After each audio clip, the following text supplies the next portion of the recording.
Every species on this planet feels finished, refined, like it truly belongs. Fish don't question water, they're built for it. Birds don't fight the sky, they own it. Polar bears don't struggle in the Arctic, they are the Arctic. Millions of years of evolution have quietly perfected each design for one specific world. And then, there's us. We step outside under our own sun, and it burns us. Not metaphorically, literally. Give it a few minutes, and your skin starts to break down. Red, blistered, peeling, no armor, no natural protection, just damage. While everything else on Earth lives under the same star without thinking twice, we had to invent protection, chemicals in a bottle, just to exist comfortably outdoors. That's not adaptation, that's compensation. And it doesn't stop there. Look at your spine. Right now, whether you're sitting or standing, there's a quiet strain running through your back. Not because you did something wrong, but because the design itself is flawed. Around 80% of humans experience chronic back pain at some point in their lives. When a problem is that common, it stops being individual failure and starts becoming structural. Our bodies weren't cleanly built for standing upright, they were modified for it, late and imperfectly. It's as if evolution took a system designed for something else and forced it into a new role without finishing the job.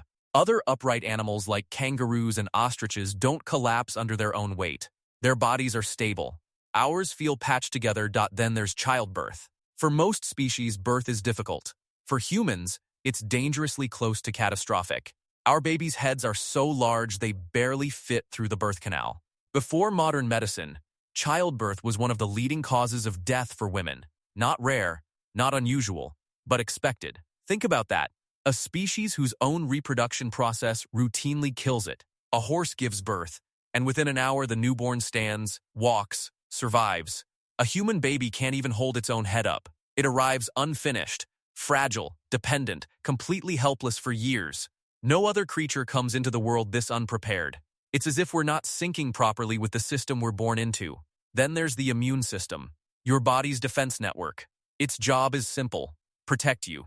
But in humans, it often misfires. It attacks harmless things: pollen, food, dust, even the air itself.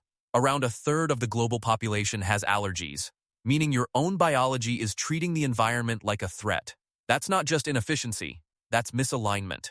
Almost like the body expects something different than what it's getting. But the strangest flaw isn't physical, it's mental. We are the only species that knows it's going to die. Not instinctively or vaguely, but with full awareness. We can sit in silence and realize that one day, everything ends. And that realization doesn't just pass through us, it stays, shaping everything we do. No other animal builds belief systems to cope with death.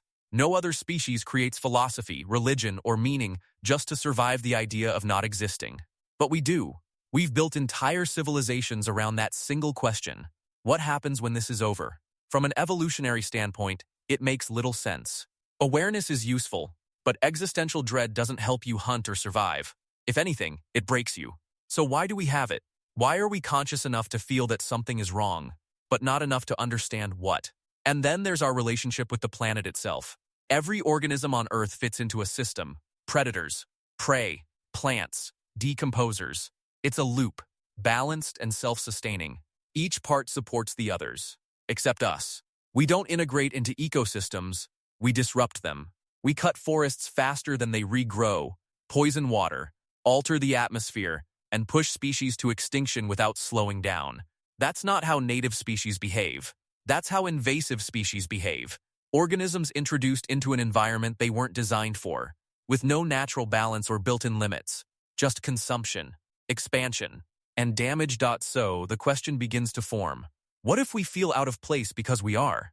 What if we're not entirely from here? It sounds extreme, but it's not a new idea.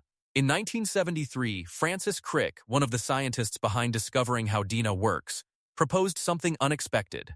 He suggested a theory called directed panspermia, the idea that life on Earth didn't start here naturally, but was intentionally seeded by an advanced civilization. Not science fiction, but a real hypothesis from one of the most important biologists in history. The timing of life's appearance raises questions.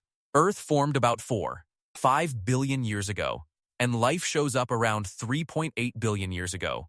That's incredibly fast, almost immediate in geological terms.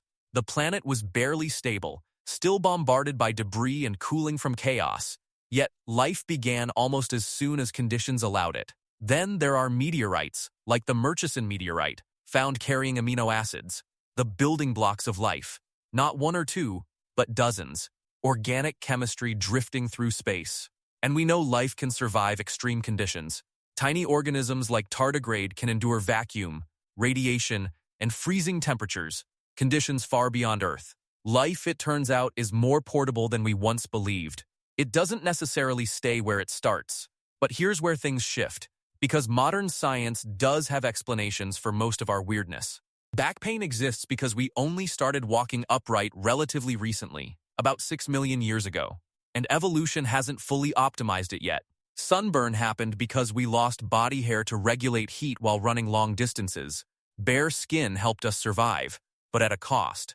Childbirth is dangerous because our brains expanded faster than our skeletal structure could adapt, a conflict known as the obstetric dilemma. Even our environmental destruction has roots in evolution. We evolved in small groups where resources felt endless, and our brains are wired for short-term survival, not long-term planetary management. In other words, we're not aliens. We're just unfinished, a species that gained power faster than it gained balance. But even after all that, one problem remains: speed. Nothing in Earth's history evolves like we did. For millions of years, life changes slowly, incrementally. Dolphins have existed for tens of millions of years, intelligent and social, yet they've never built tools. Chimpanzees use sticks today almost exactly as they did millions of years ago. And then there's us. In a geological blink, we went from stone tools to satellites, from fire to space travel, from primitive survival to rewriting the planet itself. Language, cooperation, and genetic mutations explain parts of it, but none fully explain the acceleration. It's too fast, too sudden, too different. And science, for all its progress, still doesn't have a complete answer. That doesn't mean we're aliens, but it does mean the story isn't finished. Because the truth is simple, uncomfortable, and honest, we don't fully understand what we are. We're a species that burns in its own sunlight, struggles against its own structure, and fears its own existence, yet can't stop looking at the sky like it's searching for something familiar. Maybe that's just curiosity, or maybe it's something deeper. Because if we are from Earth, then we are its strangest creation. And if we're not, then for the last 200,000 years, we haven't just been evolving, we've been trying to remember where we came from.